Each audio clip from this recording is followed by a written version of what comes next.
Alright, I could sit here for hours and talk about anything.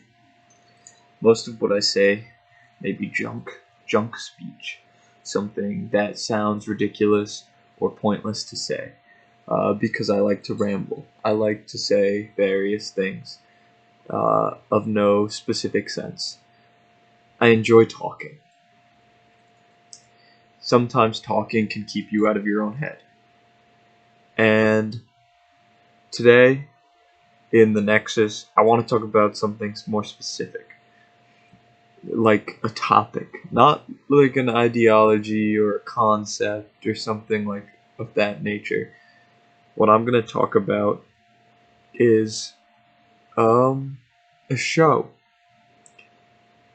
I have no enemies. Alright, yeah, that's right. I'm talking about Vinland Saga.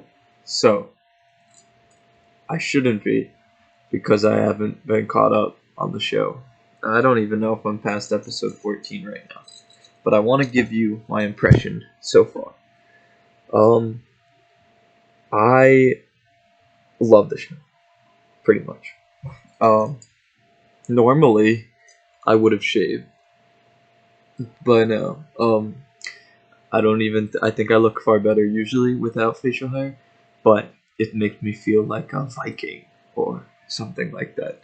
So Vinland Saga has kind of inspired me to keep my facial hair for a little while.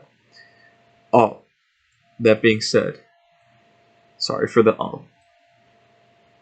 Vinland Saga has, at least as of now, fantastic characters.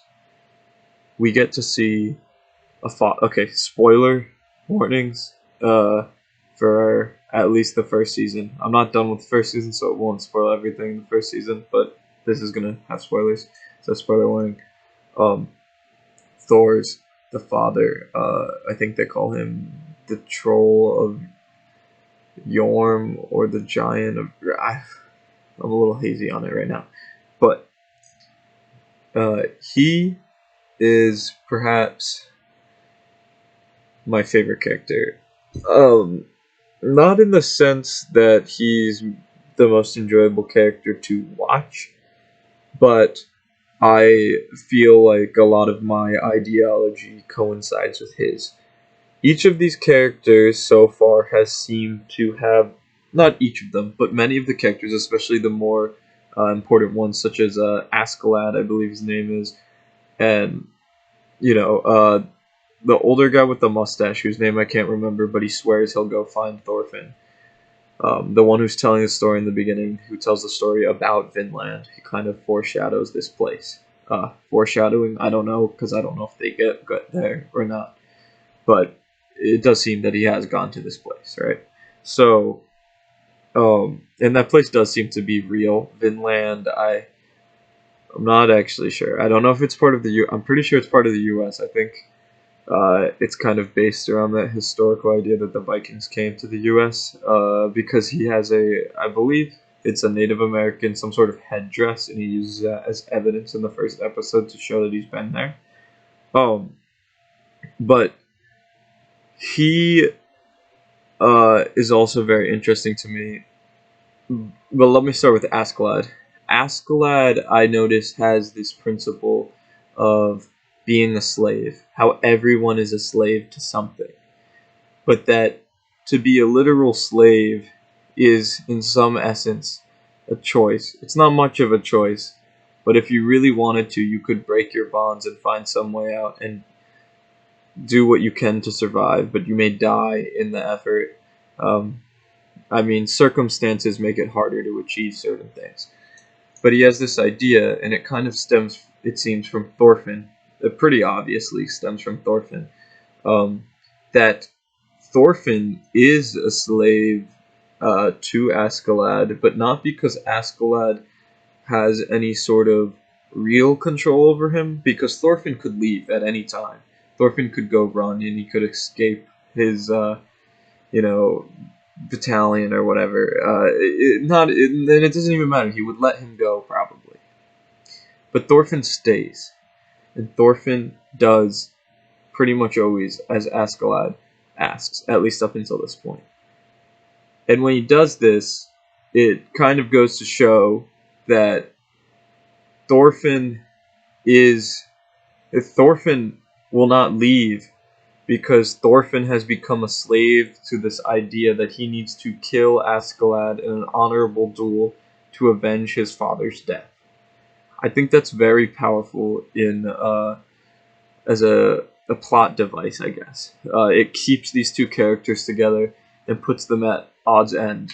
But the, and this also goes into the you have no enemies idea, which that's sort of, I think, in the show there's many layers to it, but in some senses kind of has to do with the idea that like no matter your nation, no matter who you are and where you are in the world, we're all really similar people, and we are only made enemies by circumstance, by what we are taught. When it comes down to it, you don't have any enemies. There's self defense, and there's things that you must deal with and face in life, but you should never go out of the way to have enemies, because you don't. You have no enemies. We are just people, and an enemy. It also I don't. At this point, it doesn't say it. I just stuttered a little bit. But it does seem to suggest that there is an enemy, and that is yourself. Because if you have enemies, it usually stems from something within yourself, either an insecurity or some inner battle you're trying to win. But in order to win, you feel like you have to use other people, which is very true of Thorfinn. Thorfinn seems to feel that he has to do this thing, and he has to best Askeladd to honor his father. But he has, at one point, this vision where his father comes to him and he's on a boat. And it sort of shows you that his father, and you can kind of tell without this scene, that his father would not really care if Thorfinn did this. I mean, maybe he would be proud of his son for perfecting his fighting prowess, but to take a life, he might be disappointed in him. I'm not so clear on that yet, but it's definitely pretty prevalent that Thorfinn's father, Thor's, that's his name, I'm pretty sure. I'm just very unconfident about those sorts of things. He does not seem to believe that killing anyone in almost any circumstance is the right thing to do, unless in self-defense. So I don't think he would want Thorfinn to kill Askeladd. But Thorfinn seems to actually know this, and still seems to want to do the act.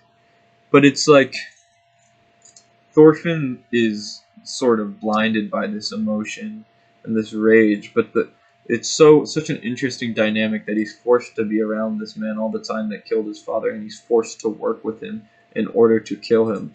It forces him to create a bond with a person that he considers to be an enemy.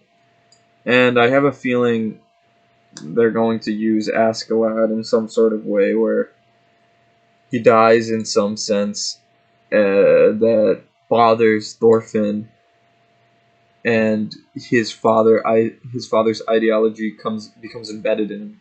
But I also find Thorfinn to be a very interesting character because he sort of seems to act with rage and emotion and like intent right now, but he doesn't seem to have a fully developed philosophy of his own. And I think what this show is doing is kind of developing it for him. And it's very interesting because you have the figure of Thor's, but you also have Askeladd.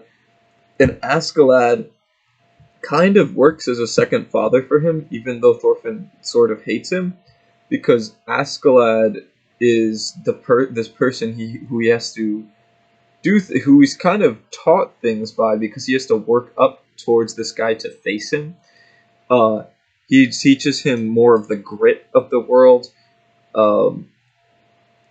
and kind of imparts his own doctrine, like beliefs, into Thorfinn indirectly. And I don't even know if Thorfinn realizes it, but it's clearly there and true.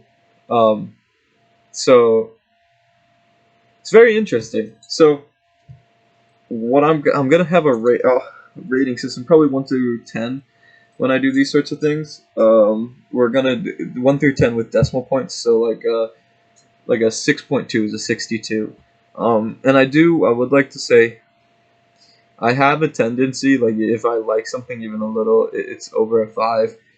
5 is not average. 5 is huge, but on this scale, 5, right?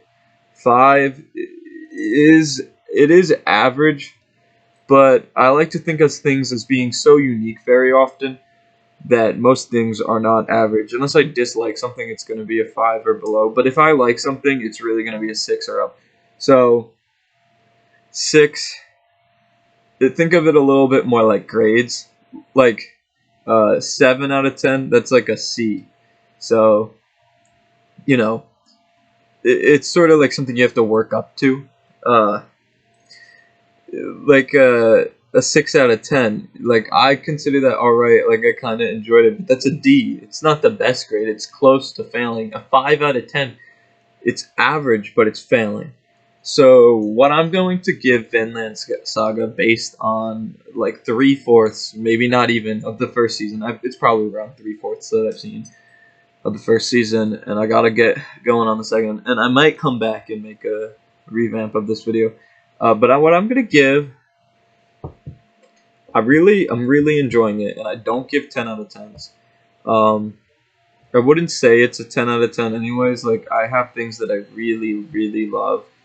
Lord of the Rings, I love Lord of the Rings. It's my favorite film and book series trilogy, or parts, because it's technically one work split into 3 different parts. So what do we give it? It's got great characters, generally speaking, good animation.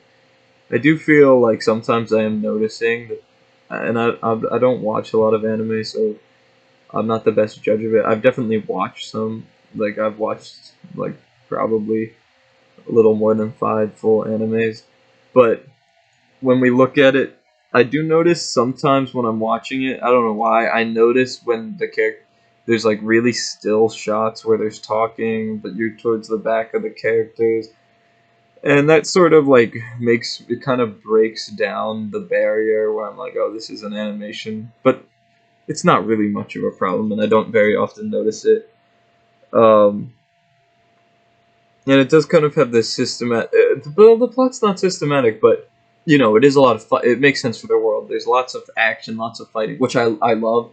Some people might not like that as much.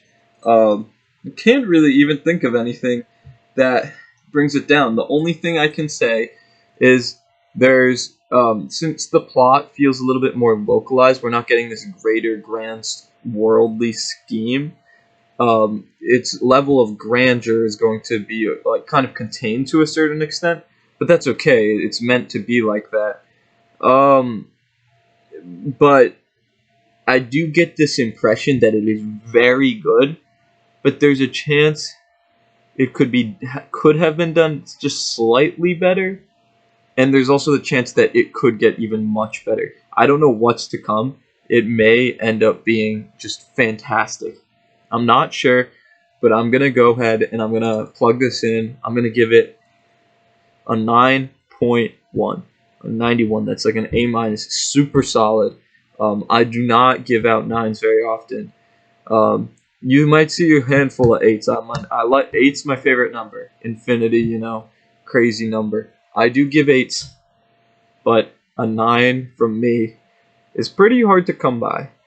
And I don't. I'm pretty selective with what I watch now. So when I watch something, I'm usually watching something that I think I'm gonna like. And in this case, I did, because if I watch something and it doesn't really catch me, I stop watching it. I abandon it. I don't like to take chances on things very often that don't seem too promising, especially if there's a level of investment involved. So 9.1 from me right now. That could change. It could get worse. It could get better based on how it goes. But from where I am, that's a 9.1 on my scale. So thank you. This video was filmed in two perspectives, phone and computer. So there's going to be two uploads. I don't know why I did that. Thought it was kind of interesting. And I'm going to attempt to end these at the same time. So thank you for returning to the Nexus. Today's Mental Crusade was an exploration of what I have watched so far of the show Vinland Saga, the anime. On Netflix is where I'm watching it. I don't know if it's available in other places. Probably is. And it's great, and I suggest you watch it. Especially if you subscribe to that kind of aesthetic and you like, not even like anime, but if you like Viking shows and you like principled characters, I suggest it. So, thank you. And I'll see you.